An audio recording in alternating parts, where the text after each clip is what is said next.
ሶ ቀጣይ ላይ ያው ያየነው ኮንዘርቫቲቭ ቲዮሪስ ነበሩ። ራዲካል ቲዮሪስ ከሚባሉት ደግሞ አንደኛው ምንድነው? ማርክሲያን ነው። ሶ የማርክስ ሐሳብ ደግሞ ምንድነው? የማርክስ ሐሳብ ስራ የሚሰሩ ሰዎች ወይም ካፒታል ፕሮዲዩስ የሚያደርጉ ሰዎች ካፒታልን ፕሮዲዩስ ከሚያደርጉበት ቱላቸው ተነጥለዋል። በምን ምክንያት? በካፒታሊዝም ምክንያት። ስለዚህ ይሄ ፖፑሌሽን ግሮዝ ምናምን ችግር የሆነው ሰው የሚያርሰው መሬት ፋብሪካ ውስጥ ተቀጥሮ የሚሰራበት ማሽን እሱ ሁሉ የራሱ ንብረት ስላልሆነ ነው። የራሱ ንብረት ኖሮ ቢሆን እና ዌልዝ ዋና ሀሳቡ ሁልጊዜ የማርክሲዝም ሀሳብ ይሄ ነው። ዌልዝ ዲስትሪቢዩሽን ሰርፕለስ ፖፑሌሽን ስላለ ሳይሆን ዌልዝ ዲስትሪቢዩሽን ስለሌለ ነው። ወይም የትክክለኛ የሆነ ዌልዝ ዲስትሪቢዩሽን ስለሌለ ነው። የሀብት ስርጭት ትክክለኛ የሆነ የሀብት ስርጭት ስለሌለ ነው። አንዳንድ ሰዎች በጣም ብዙ ሀብት ይዘው ሌሎች ሰዎች በጣም ትንሽ ሀብት ነው ያላቸው። ለዛ ነው ድህነት ያለ የመሰለው። ለዛ ነው ኦቨር ፖፑሌሽን ሁላ ችግር ያስከሰተ የመሰለን እንጂ ይሄ ሀብት ዲስትሪቢዩትድ ሆኖ ቢሆን ያን ያክለው መሬት ለህዝቡ ተሰራጭቶ ቢሆን ኖሮ ያንን ትላልቆቹ ፋብሪካዎች በሰራተኞቻቸው ስር የሚስተዳደሩ ቢሆኑ ኖሮ ይሄ ሁላ ችግር አይኖርም ነው።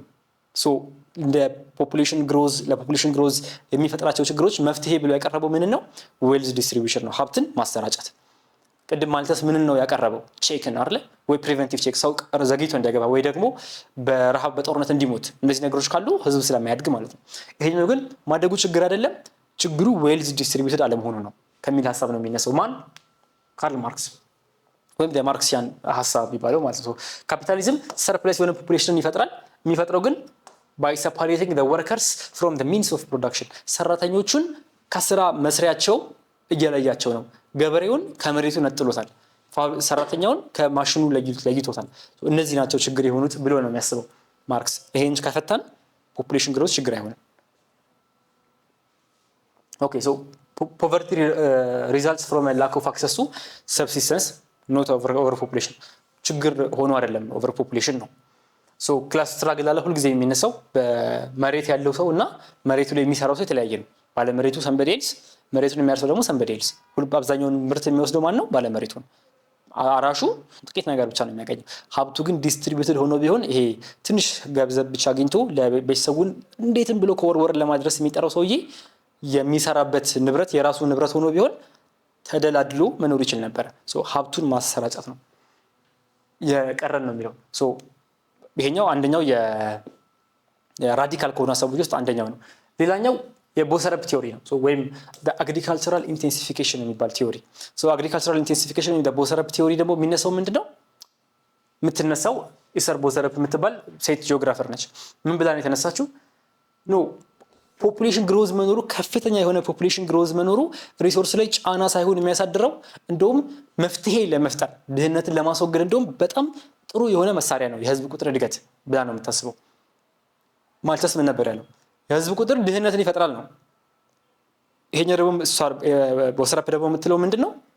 የህዝብ ቁጥር እድገት ድህነትን ለማስወገድ ሁነኛ መሳሪያ ነው። በምን መልኩ? ዋነኛ የምትነሳበት ሀሳብ ምንድነው?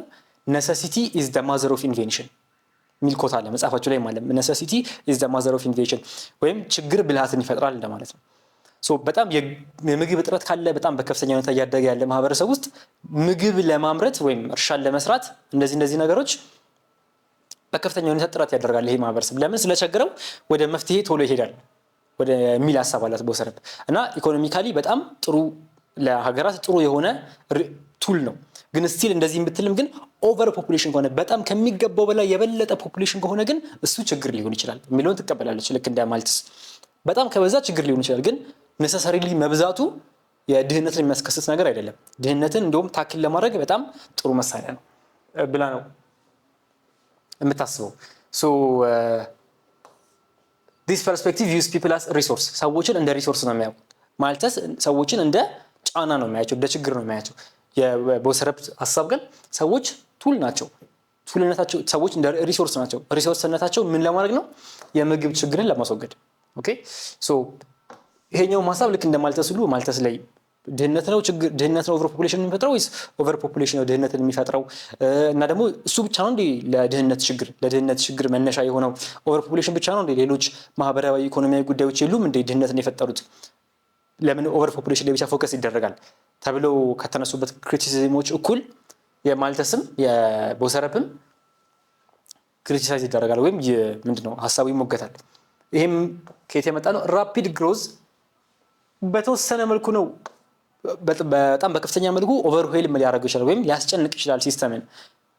ኦፍ ኮርስ ትንሽ ማደጉ እኮ ጠቀመ ልንል እንችላለን፣ ግን በጣም ካደገ ስቲል ችግር ነው የሚሆነው። ሲቀጥል የት አለ በጣም በምግብ የተቸገረ በምግብ ራሱን መቻል ያልቻለ ሀገር ችግር ብልሃትን ስለሚፈጥር ቢኮዝ ኔሴሲቲ ኢዝ ማዘር ኦፍ ኢንቬንሽን ቢኮዝ ኦፍ ዳት የት አለ ደሃ ሀገራት የአግሪካልቸራል ቱል የፈጠሩት? ትራክተር የሚሰራው እኮ ፈረንጅ ነው አይደለም? ወይም ያልተቸገረ ሀገር ነው ትራክተር የሚሰራው። ወይም በድሮን ሄዶ አንድ ማሳን ቃኝቶ ምን ያስፈልጋቸዋል ሰው በደንብ ከዚህ ማሳ ምርት እንድናገኝ ምን እናርግ ምናምን የሚል ዳታ የሚሰበስብ ድሮን የሚሰራው የሆነ አፍሪካ ሀገር ውስጥ ወይም አንድ በጣም ወደ ኋላ የቀረ ኢኮኖሚ በምግብ ራሱ ያልቻለ ሀገር ውስጥ ያለ ስራ ፈጣሪ አይደለም ይሄን ስራ የሚሰራው። ማን ነው የሚሰራው? ፈረንጅ ነው የሚሰራው። ኦልሬዲ ኑሮ የተደላደለለት አካል ነው እየሰራ ያለው። ሶ ቦዘረፕ ያነሳቸው ሀሳብ ድህነት ወይም ችግር ብልሃትን ይፈጥራል የሚለው ሀሳብ አያስኬድም ነው።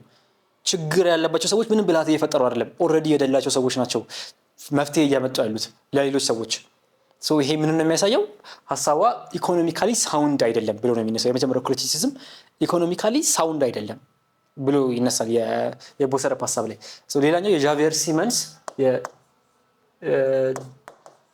ዣቪየር ሲመን ወይም ሳይመን የሚያነሳው ሀሳብ አለ አልቲሜት ሪሶርስ ቲዮሪ የሚባል።